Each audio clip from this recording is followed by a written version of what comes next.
Okay, geometric mean, it is a part of measure of central tendency.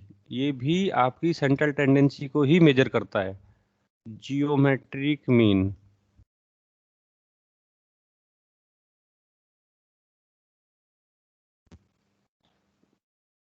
इसको short में लिखते हैं GM।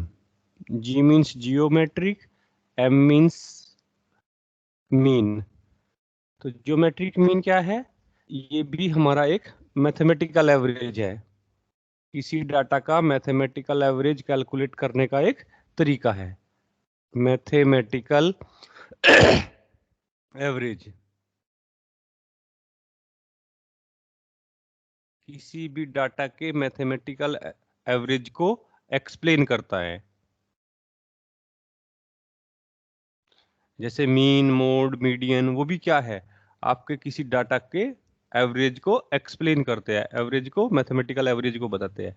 तो ज्योमेट्रिक मीन भी डाटा के मैथमेटिकल एवरेज को ही एक्सप्लेन करता है। जैसे फॉर एग्जांपल्स, यदि आपके 2 रूट्स थे, जब आप 11th क्लास में, आपके ये कोई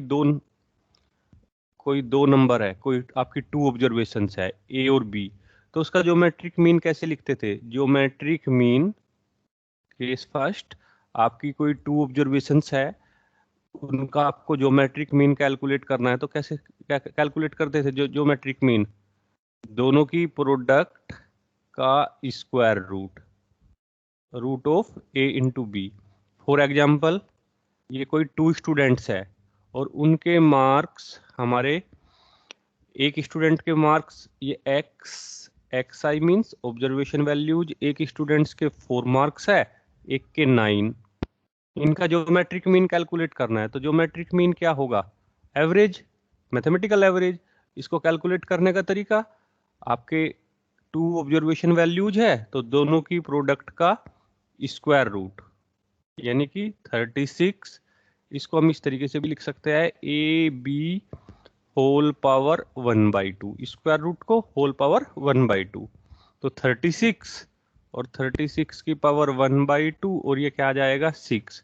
तो जो 6 ज्योमेट्रिक मीन है वो कहाँ पे है? एक स्टूडेंट्स के मार्क्स 4 थे, एक के 9 थे, दोनों के बीच में कहीं सेंट्रली। तो ज्योमेट्रिक मीन भी क्या है? मैथमेटिकल एवरेज है, और ये भी आपकी मेजर ऑफ सेंट्रल टेंडेंसी को ही रिप्रेजेंट करता है। क्लियर? इसी तरीके से नेक्स्ट एग्जांपल, यदि हमारे 3 ऑब्जर्वेशन वैल्यूज है, ए बी सी, ये इट मींस कि जो एक्स आई है उसकी वैल्यू, 3 ऑब्जर्वेशन वैल्यूज है, ए कोमा बी कोमा सी। तो इसका ज्योमेट्रिक मीन जो लिखेंगे, ज्योमेट्रिक मीन कैसे? जब आपके 2 ऑब्जर्वेशन वैल्यूज थी, जब आपकी 2 ऑब्जर्वेशन वैल्यूज थी, तो होल पावर 1/2। जब आपकी 3 ऑब्जर्वेशन वैल्यूज होगी तो geometric mean in 3 observation values की प्रोडक्ट का क्यूब रूट, ए इंटू बी इंटू सी की होल पावर 1/3। तो इस तरीके से कैलकुलेट करेंगे। फॉर एग्जाम्पल, एक स्टूडेंट्स के मार्क्स एक्स आई ऑब्जर्वेशन वैल्यूज, स्टूडेंट्स के मार्क्स दिए हुए हैं, 3 स्टूडेंट्स हैं, उनके जो मार्क्स हैं हमारे 2 4 8 है, 2, 4, 8, 3 स्टूडेंट्स के मार्क्स जो है, फर्स्ट स्टूडेंट के 2, सेकंड के 4, थर्ड के 8। तो what will be the geometric mean? Geometric means 2 और 8 के बीच में होगा कहीं। कैलकुलेट करिए जरा ज्योमेट्रिक मीन का फॉर्मूला, जो आपकी ऑब्जर्वेशन वैल्यूज है उनकी प्रोडक्ट 2 इंटू 4 इंटू 8। अब 3 ऑब्जर्वेशन है तो 1/3, 2 ऑब्जर्वेशन है तो 1/2, यहाँ पे क्यूब रूट हो जाएगा, तो इट विल बिकम्स 2 4 जा 8, 8 इंटू 8 64, 64 की पावर 1/3, और ये क्या आ जाएगा? It will becomes 4। तो 2 और 8 के बीच में जो हमारा ज्योमेट्रिक मीन है वो 4 है, यानी कि ये वाली वैल्यू। तो इसी तरीके से यदि हमें n ऑब्जर्वेशन दी हुई है, फर्स्ट इंडिविजुअल सीरीज या अनग्रुप्ड डाटा दिया हुआ है, x i, n observation values है x1, x2, x3 up to xn। ये n ऑब्जर्वेशन वैल्यूज है आपकी, या अनग्रुप्ड डाटा। इंडिविजुअल सीरीज भी बोलते हैं इसको, कुछ लोग अनग्रुप्ड डाटा भी कहते हैं, अनग्रुप्ड डाटा या इंडिविजुअल सीरीज। अब इस केस में है तो उसको कैसे लिखेंगे? n ऑब्जर्वेशन वैल्यूज की product x1 into x2 into x3 up to xn और होल पावर 1/n। अब यदि ये number of observation values n की वैल्यू लार्ज है, सपोज n की वैल्यू 10 ऑब्जर्वेशन 2 है ऑब्जर्वेशन, तो आप इस तरीके से कैलकुलेट कर लेंगे, कोई प्रॉब्लम नहीं है। 3 है तो इस तरीके से क्यूब रूट की हेल्प से कैलकुलेट कर लेंगे। अगर आपकी ऑब्जर्वेशन लार्ज है जैसे 8, 10, 15, 20, तो उस केस में इस इक्वेशन को कैसे सोल्व करेंगे? इस इक्वेशन को 1 को, यदि ये नंबर ऑफ ऑब्जर्वेशन आपकी लार्ज है जैसे 10 है, 20 है, 30 है, तो उस केस में कैसे सोल्व करेंगे? तो इसको आगे सिंप्लीफाई करने के लिए taking the log of both side, taking the log of both side। अब यहां पे मेन प्रॉब्लम क्या है? log आप बेस ई पे भी ले सकते हैं और बेस 10 पे भी ले सकते हैं, तो आप बेस ई पे लेके चलेंगे। ये log ऑफ बेस ई, ठीक है ना, बेस ई पे। आप 10 पे लेना चाहे तो 10 पे भी ले सकते हैं, ये आपकी चॉइस है। तो लेफ्ट हैंड साइड क्या हो जाएगी आपकी? log of base E geometric mean. Right side में जब आप log लेंगे तो ये 1/n ये मल्टीप्लाई में आ जाएगा, 1/n log ऑफ, इसको ऐसे देखिए आप जरा, मैं एक्सप्लेन ही कर रहा हूं, log of x1 x1 into x2 into x3 up to xn। और ये जो पावर थी आपकी 1/n यहाँ पे, ये मल्टीप्लाई में आ जाएगी। अब log m इंटू n का formula log m plus n, तो ये सभी वैल्यूज आपकी log of E G M, geometric mean का log, लेफ्ट साइड में जो टर्म थी।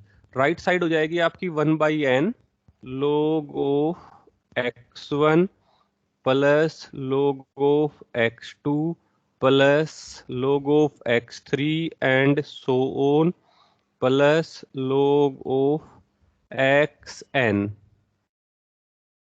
This will be equals to 1/n। इसको हम क्या लिख सकते हैं? इन सभी टर्म्स को समेशन की फॉर्म में लिख दीजिए, समेशन log ऑफ xi, और i की वैल्यू कहां से कहां तक है? 1 से n तक। ये आपका फॉर्मूला आ जाएगा। इसको आप किस तरीके से लिखेंगे? This will be equals to, ये डिनोमिनेटर में तो ये जो आपका n है, ये n, और जो न्यूमिनेटर है ये log x1 plus log x2 plus and so on log of xn, इसको समेशन की फॉर्म में लिख दीजिए, summation i is equals to 1 to n log of xi divided by n, और लेफ्ट हैंड साइड में log of geometric mean at base e. अब हमें तो ज्योमेट्रिक मीन चाहिए, तो ये log रिमूव करना है यहां से, तो इसको कैसे लिखेंगे? दोनों साइड में एंटी लॉग ले दीजिए। जब एंटी लॉग लेंगे तो इधर तो ज्योमेट्रिक मीन आ जाएगा और इधर आ जाएगा एंटी लॉग ऑफ किसका? ये जो वैल्यू सिंप्लीफाई होके आएगी, एंटी लॉग ऑफ, ये आ जाएगा summation i is equals to 1 to n log of xi upon में कैपिटल N, और ये अब ये जो वैल्यू सिंप्लीफाई होके आएगी, अब ये कैलकुलेटर से कैलकुलेट कैसे करना है एंटी लॉग। अब ध्यान से देखिए जरा, इसको लिखेंगे हम ई की पावर, जो आपका कैलकुलेटर है उसमें एंटी लॉग कैसे कैलकुलेट करेंगे। यदि एंटी लॉग का ऑप्शन है तो एंटी लॉग दबाएंगे, अदरवाइज आपने बेस ई रखा हुआ है, ये जो लॉग आपने बेस ई पे लिया था, तो ये एंटी लॉग इस नंबर का, ये एक नंबर आ जाएगा, न्यूमेरिकल वैल्यू आ जाएगी। इसका एंटी लॉग कैलकुलेटर से कैसे कैलकुलेट करेंगे, ई की पावर में रख दीजिए, ये जो नंबर आएगा उसको ई की पावर में रख दीजिए, ई की पावर, और ये जो भी नंबर होगा आपका सोल्व करने के बाद आएगा summation i is equals to 1 to n log of x i upon में n।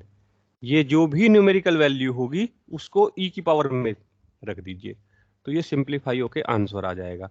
अगर आप बेस 10 रखेंगे, taking the log of base 10 both side, तो सभी यहाँ पे बेस 10 होगा, बेस यहाँ पे ई की जगह हमारा 10 हो जाएगा, ये बेस ई है सभी जगह, आपने लोग बेस 10 पे लिया है तो फिर सभी जगह ई की जगह बेस 10 रहेगा, और लास्ट में ये जो एंटी लोग लेंगे तो ये ई की जगह 10 की पावर में ये न्यूमेरिकल वैल्यू आ जाएगी, उसको कैलकुलेटर से कैलकुलेट कर लेना, आंसर सेम होगा। बेस ई ले रहे हैं तो जब आप एंटी लॉग लेंगे तो ये जो न्यूमेरिकल वैल्यू है, ये न्यूमेरिकल वैल्यू, बस यही मेन स्टेप है, ये न्यूमेरिकल वैल्यू ई की पावर में जाएगी। अगर आप लोग बेस 10 पे ले रहे हैं, सभी जगह 10 के अकॉर्डिंग कैलकुलेशन कर रहे हैं, तो लास्ट में फिर जब ये वैल्यू लिखेंगे ये 10 की पावर में लिखेंगे जब आप कैलकुलेटर से कैलकुलेट करेंगे। अब कैलकुलेटर में दो फंक्शन है, एक तो ln लिखा हुआ है किसी वैल्यू का ln, और एक log लिखा हुआ है। तो इस ln का मीनिंग है, जो आपके कैलकुलेटर में लिखा हुआ है, इस ln का मीनिंग है log ऑफ एट बेस ई, और इस log का मीनिंग है कि ये जो log वैल्यू देगा हमें बेस 10 पे देगा।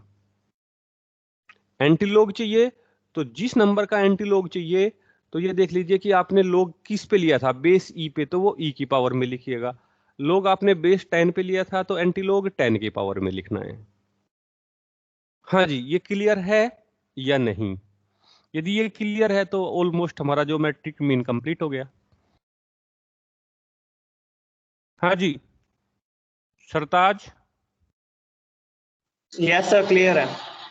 अच्छा जी, तो एक केस तो आपका ये था कि आपका जो डाटा है अनग्रुप्ड डाटा दिया हुआ है। सेकंड केस, आपका जो डाटा है वो डिस्क्रीट फ्रीक्वेंसी की डिस्ट्रीब्यूशन की फॉर्म में दिया हुआ है। इट मींस कि xi और करस्पॉन्डिंग में fi अनग्रुप्ड डाटा को कहां पे रख दिया, डिस्क्रीट फ्रीक्वेंसी डिस्ट्रीब्यूशन की फॉर्म में। x1 जो ऑब्जर्वेशन वैल्यू है वो f1 times repeat, x2 observation f2 times repeat, and so on, xn observation fn times repeat. यदि अनग्रुप्ड डाटा आपका लार्ज है और उसमें आपकी ऑब्जर्वेशन वैल्यूज रिपीट है, तो उसको हम डिस्क्रीट फ्रीक्वेंसी डिस्ट्रीब्यूशन की फॉर्म में रख देंगे कि x1 सपोज हमारा 5 टाइम्स रिपीट है तो f1 हमारा 5 हो जाएगा। तो x1 को 5 टाइम्स नहीं लिखेंगे, उसको हमने किससे डिनोट कर दिया, फ्रीक्वेंसी से, कि x1 की फ्रीक्वेंसी 5 है, x1 5 टाइम्स है। तो इस तरीके से आपका ungrouped data discrete frequency distribution की फॉर्म में आप रख सकते हो, या आपको directly data discrete frequency distribution की फॉर्म में दिया हुआ है, तो इस तरीके से आपका ज्योमेट्रिक मीन का फॉर्मूला क्या होगा उस केस में, geometric mean is equals to antilog of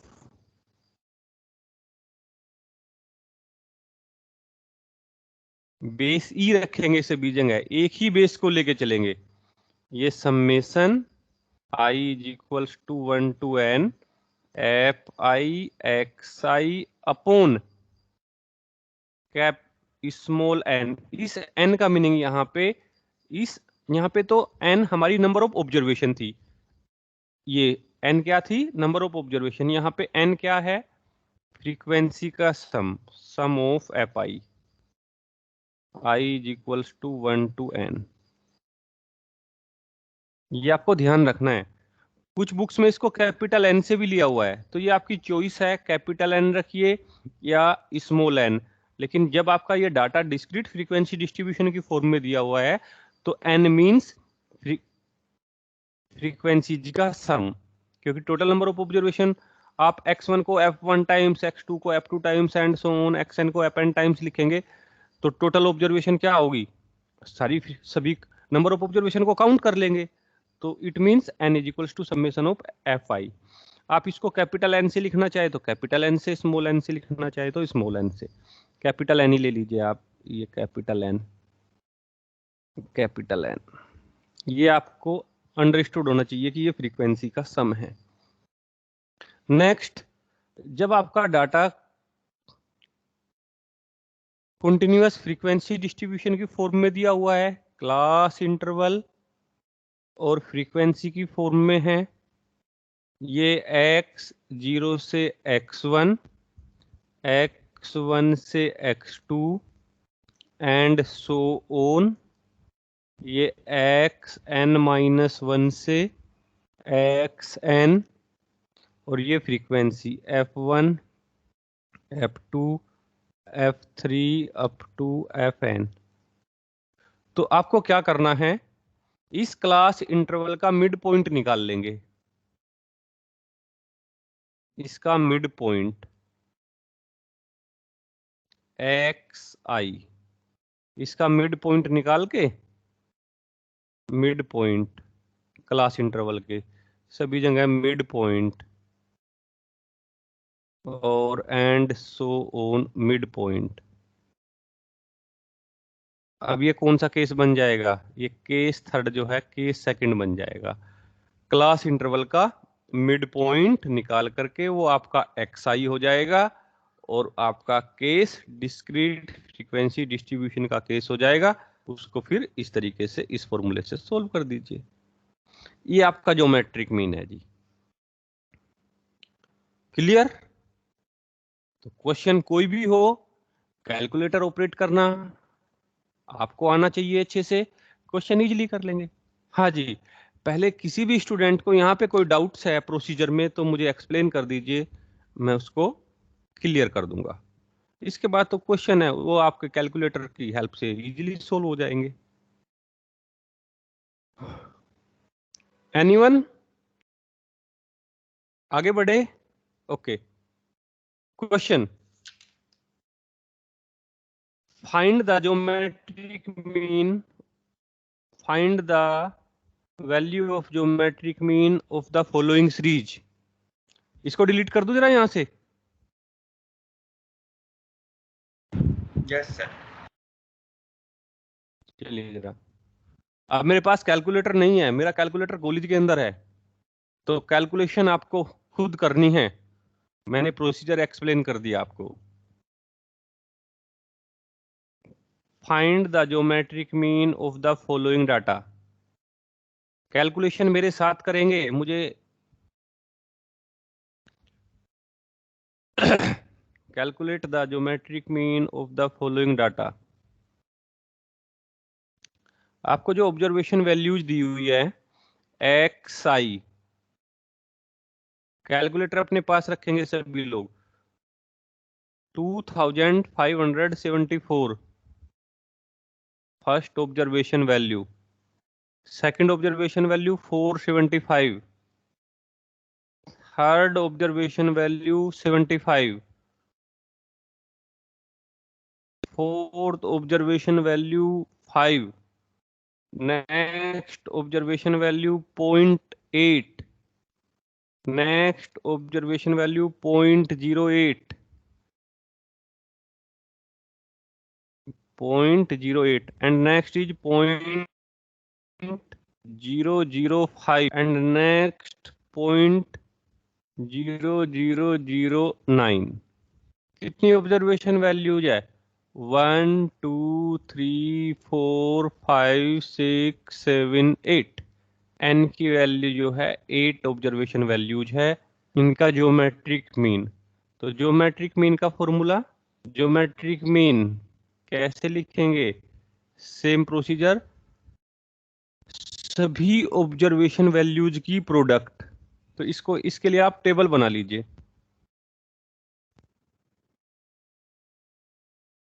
इसको आप कैसे, इधर तो एक्स आई, आपका ज्योमेट्रिक मीन का फॉर्मूला क्या था? ज्योमेट्रिक मीन का फॉर्मूला था एंटी लॉग ऑफ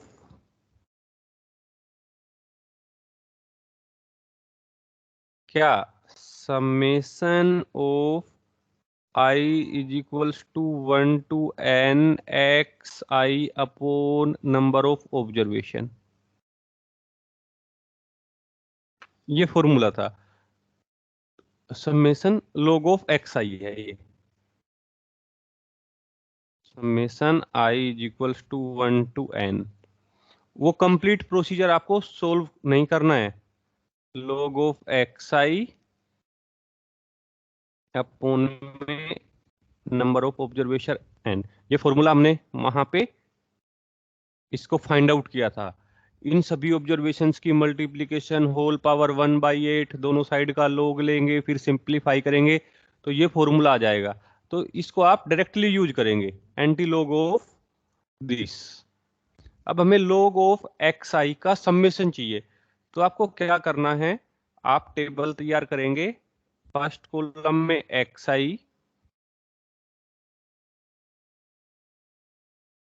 आई की वैल्यूज, फर्स्ट वैल्यू क्या है 2574, 2574, second 475, third 75, next 5, next 8, next 0.8 है ये 0.8, नेक्स्ट 0.08, 0.08,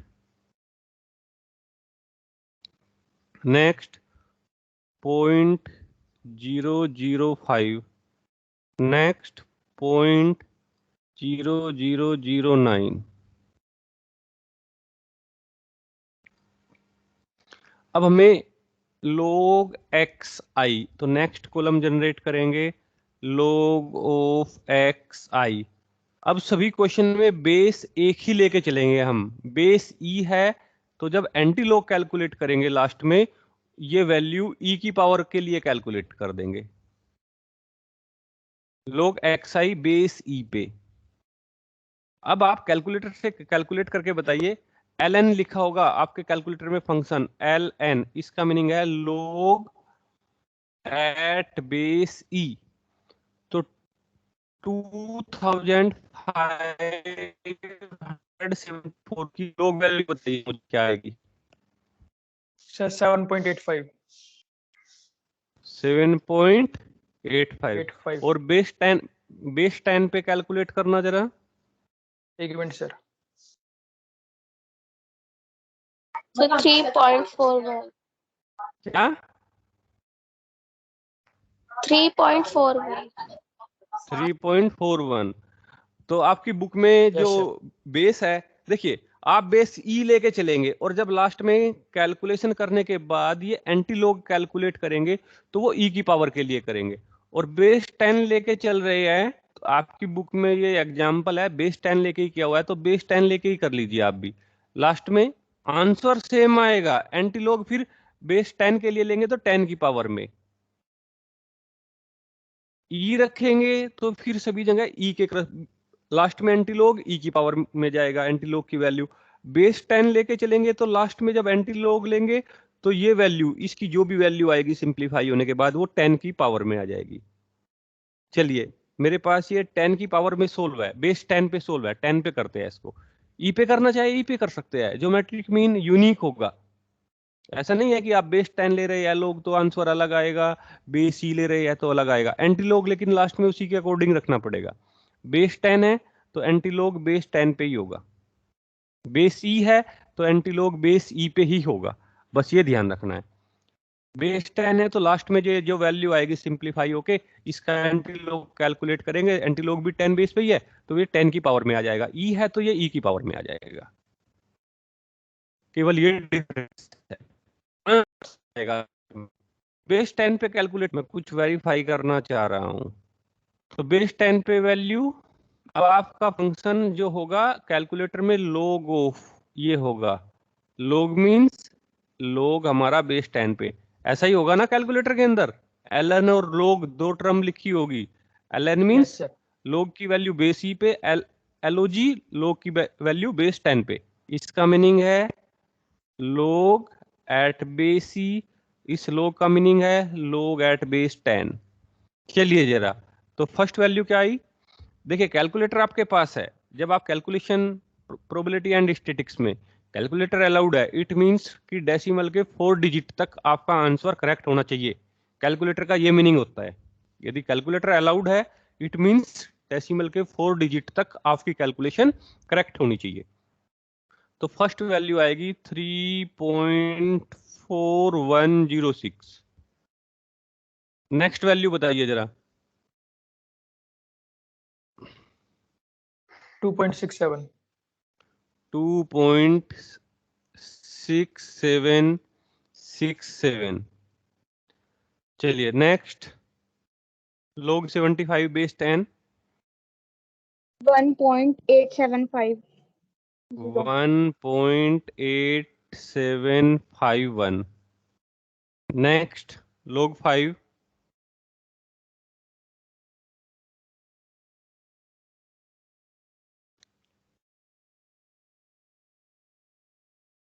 0.6989। 6989। 6989। चलिए नेक्स्ट, 0.8 की log वैल्यू बेस 10 पे। -0.0969। माइनस -0.0969। रिपीट करना। 0969। 0969। 0969। Okay next, -1.0969। नेक्स्ट 0.005 की।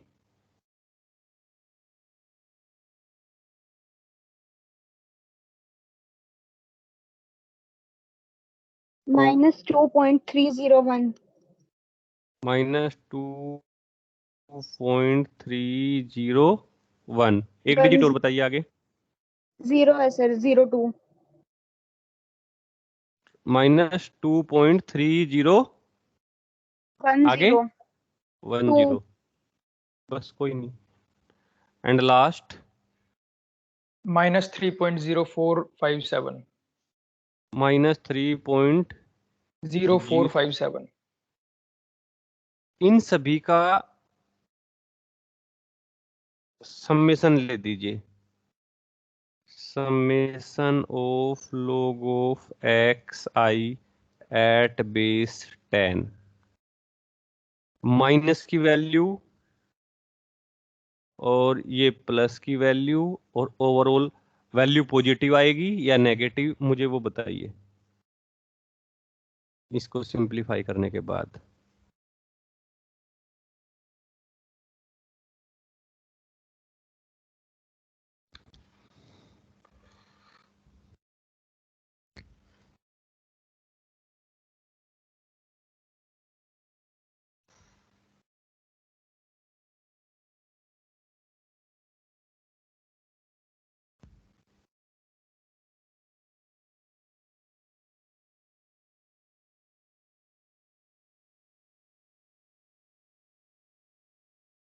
सर प्लस करके तो 8.6613 आएगी।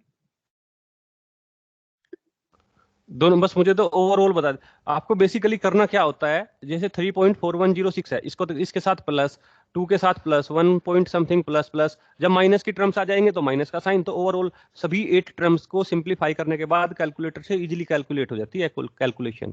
खैर एनीवे, करिए जरा आप ना सर कैलकुलेटर में फर्स्ट सर वैल्यू से टाइप 2.1211। करना शुरू।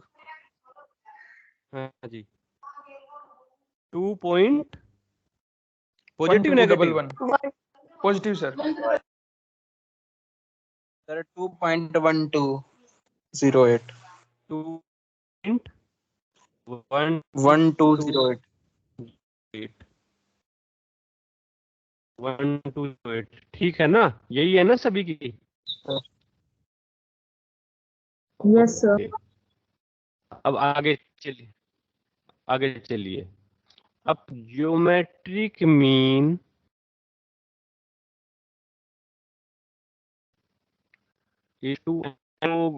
एंटीलॉग किस पे? बेस 10 पे, क्योंकि ये बेस 10 पे वैल्यू कैलकुलेट की हुई है log x। किसके लिए? 2.1208 और divided by n number of observation. कितनी ऑब्जर्वेशन है? 8। डिवाइड करके क्या वैल्यू आएगी? एंटीलॉग ऑफ बेस 10 डिवाइड करके क्या वैल्यू आए? 0.2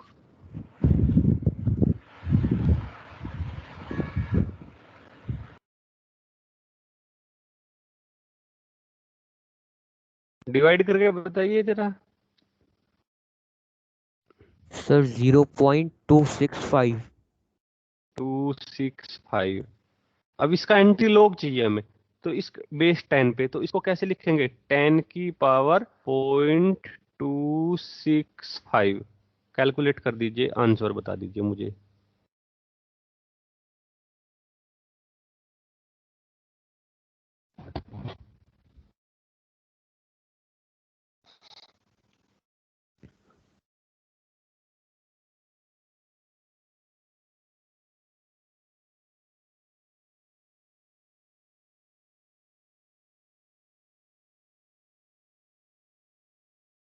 सर 1.841 आ रहा है।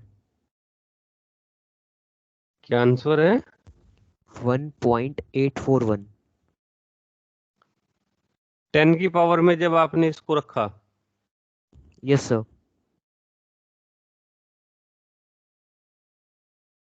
चेक करो, ऐसा तो नहीं होना चाहिए। एक सेकंड हाँ, 1.841 करेक्ट, ये आंसर है, यही है आंसर। मैंने दूसरे क्वेश्चन का चेक कर लिया था। अब देखिए, हाँ जी सभी लोग, किसी का कोई डाउट है?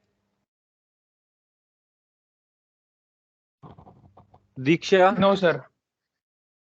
No sir. अच्छा, अब देखिए बुक्स में जब कुछ एग्जाम्पल्स दिए हुए हैं तो उन्होंने हमें कहाँ पे कंसंट्रेट करना है।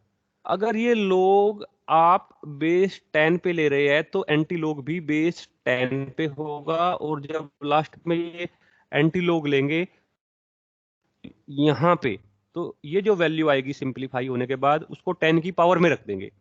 अगर आप बेस ई पे ले रहे हैं, कोई स्टूडेंट ये कहेगा सर मैं तो बेस ई पे कैलकुलेशन करूंगा, ये लोगो पैक्साई बेस ई पे, कोई प्रॉब्लम नहीं है। बेस ई पे ये वैल्यूज अलग अलग आएगी, ये सम्मेशन अलग आएगा, 8 से डिवाइड करेंगे ये नंबर अलग आएगा, और जब एंटी लोग बेस ई पे लेंगे तो ये ई की पावर यहाँ पे जो कैलकुलेट करेंगे वो ये वैल्यू जो होगी यहाँ पे सिंप्लीफाई होके आएगी बेस ई के अकॉर्डिंग, तो ये एंटी लोग ई की पावर में रखेंगे यहाँ पे। लास्ट में आंसर 1.841 ही आएगा। तो एक तो बेस को ध्यान रखना है, आप बेस ई पे लेके चलेंगे या 10 पे। सेकंड, ये जो नेगेटिव वैल्यूज है, जब हमने जैसे यहाँ पे 0.8 का लॉग फाइंड आउट किया तो ये नेगेटिव वैल्यूज है। तो बुक में आपके अंदर जो बुक के अंदर सोल्ड एग्जांपल्स है, इसको कैसे मेंशन किया हुआ है? इसको मेंशन किया हुआ है 1, उसने ये वैल्यू लॉग टेबल से लिखी हुई है 1 बार 0.9031 ऐसे लिखी हुई है।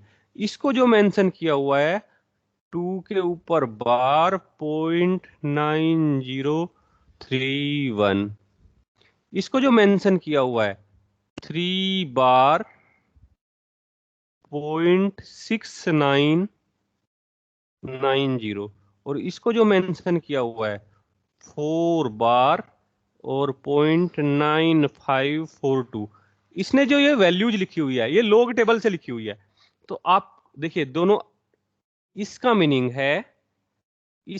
होता है कि 1 तो आपका नेगेटिव है, इसका मीनिंग है कि 1 तो माइनस है और प्लस ये 9031 ये प्लस है, और जब आप इसको सोल्व करेंगे तो यही आंसर आएगा। इसका मीनिंग है कि 2 तो हमारा नेगेटिव है प्लस 9031 पॉजिटिव है। जब आप इसको सोल्व करेंगे तो यही आंसर आएगा। इसी तरीके से ये -3 प्लस 0.6990, इसको जब आप सोल्व करेंगे तो यही आएगा। फिर इसका मीनिंग है -4 प्लस 0.9542, जब आप इसको सोल्व करेंगे तो ये यही आएगा। तो इस मीन्स जो ऑथर है उसने ये जो वैल्यूज लिखी हुई है 1 के ऊपर बार, 0.90312 के ऊपर बार, ये लोगरिथमिक फॉर्म में लिखी हुई है, जो लॉग टेबल है उसकी हेल्प से लिखी हुई है। तो आप तो कैलकुलेटर यूज कर रहे हैं, डायरेक्टली इसी को यूज करके चलिए, ठीक है। ये जो अगर इसका मीनिंग आप चेक करेंगे तो इसका मीनिंग ये है कि -1 प्लस ये वैल्यू हमारी पॉजिटिव है, दोनों को सिंप्लीफाई करेंगे तो यही रिजल्ट आएगा। तो इसमें कंफ्यूजन मत रखना कि बुक में तो सोल्ड एग्जांपल्स जो दिए हुए हैं इस तरीके से दिया हुआ है, तो आप कैलकुलेटर कैलकुलेट कर रहे हैं, आपके पास कैलकुलेटर है, आपको लॉग टेबल या एंटी लॉग टेबल नहीं लेंगे, आप वहां पे कैलकुलेटर से कैलकुलेशन करेंगे लॉग के लिए भी और एंटी लॉग के लिए भी, क्योंकि टेबल यदि आप चेक करेंगे टेबल के अकॉर्डिंग वैल्यू लिखेंगे तो गलती करेंगे ही करेंगे। कैलकुलेटर का यूज करना है, कैलकुलेटर अलाउड है, तो ये ध्यान रखना। क्लियर? एक क्वेश्चन नोट सर डाउन करिए। हाँ जी सर आपने बताइए। 1 के ऊपर बार 0.9031 ये कैसे निकाला है सर? ये लॉग टेबल से लिखी जाती है वैल्यूज इस तरीके से, तो आपको ये नहीं लिखनी है, आपको तो यही कॉलम लेके चलना है जो आपने ये कैलकुलेशन की थी ना, आपको ये चल, लेकिन ये बुक में लिखा हुआ है ऐसा, तो आपको ये कंसीडर नहीं करना है, आपको तो अपने अकॉर्डिंग ही कैलकुलेशन करनी है। बुक में लिखी हुई है ये ओके सर। कैलकुलेशन इस तरीके से, तो इसके अकॉर्डिंग नहीं चलेंगे आप अपने अकॉर्डिंग चलिए। इसका मीनिंग यही होता है कि इसको जब हम सिंप्लीफाई करेंगे, ये यहाँ पे राइट साइड में शो करके दिखाया मैंने इसको, ठीक है ना। यदि हमें 0.005 का लॉग लिखना है लॉग टेबल से तो इस तरीके से लिखते हैं, लॉग टेबल से वैल्यू ये आएगी और इसको फिर सिंप्लीफाई करके ये आएगी, तो आप डायरेक्ट यही वैल्यू ले लीजिए जो सिंप्लीफाई करके आ रही है, कैलकुलेटर से वही वैल्यू फाइंड आउट हो रही है, तो क्यों आप लॉग टेबल वाली वैल्यू लिखते हो? क्योंकि लॉग टेबल तो आपके पास है ही नहीं, तो आपको तो डायरेक्ट रिजल्ट मिल रहा है, ठीक है ना। क्लियर? ओके हाँ जी। तो आज केवल यहीं तक, आपको इसके एग्जाम्पल्स करके देखने हैं। एग्जाम्पल्स में जहां ये बार वाली वैल्यूज होगी तो आप उनको कैसे चेक करना है, यदि यदि आप चेक करना चाहोगे इस तरीके से, बार वाली वैल्यू नेगेटिव को और डेसिमल के बाद जो वैल्यू है वो पॉजिटिव को, और दोनों का सम लेके नेगेटिव वैल्यू जो आएगी आपकी वो आपकी एक्चुअल वैल्यू होगी, और आपको डायरेक्टली कैलकुलेट वही वैल्यू, तो इसमें कंफ्यूजन मत रखना। चलिए एक क्वेश्चन लिखिए, खुद कैलकुलेट करके बताइएगा कल मुझे, उसके बाद बाइंड अप करेंगे। Question, find the geometric mean, find the geometric mean of the following data, find the geometric mean of the following data।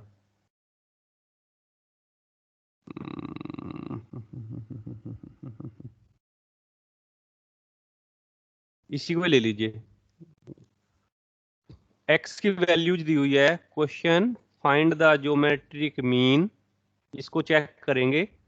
x की ऑब्जर्वेशन वैल्यूज दी हुई है xi, फर्स्ट है 0.9841, 0.9841, सेकंड है 0.3154, नेक्स्ट है 0.0252, 0.0252, नेक्स्ट है 0.0068, 0.0068, next है 0.02, 0.02, next है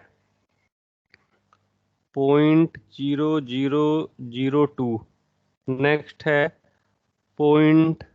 5,444 and next है 0.4010। 1 2 3 4 5 6 7 8 ऑब्जर्वेशन वैल्यूज है। आंसर जो आएगा वो आएगा 0.0511। ये आंसर है। किसी को कहीं पे डाउट है पूछ सकते हो।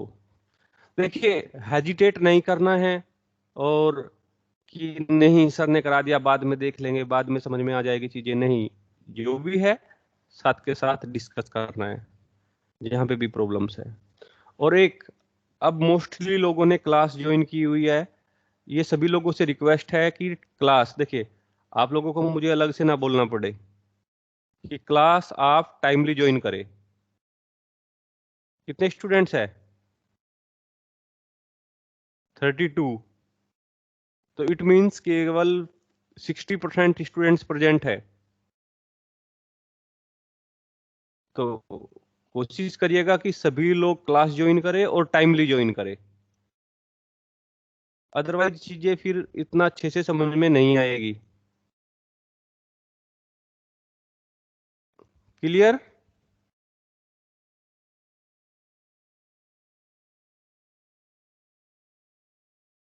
नोट डाउन कर लीजिए।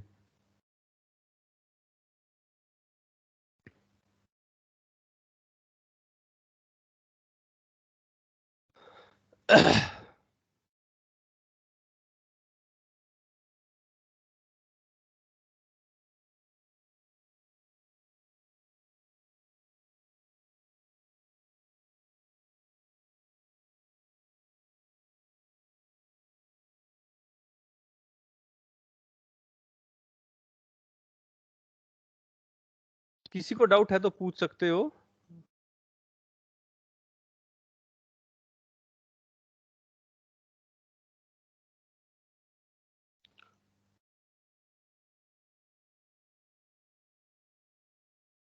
Okay, thank you to all.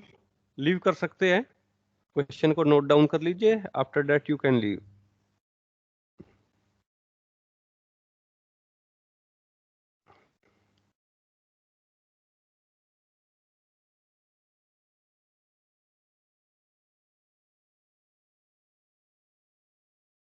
Thank you.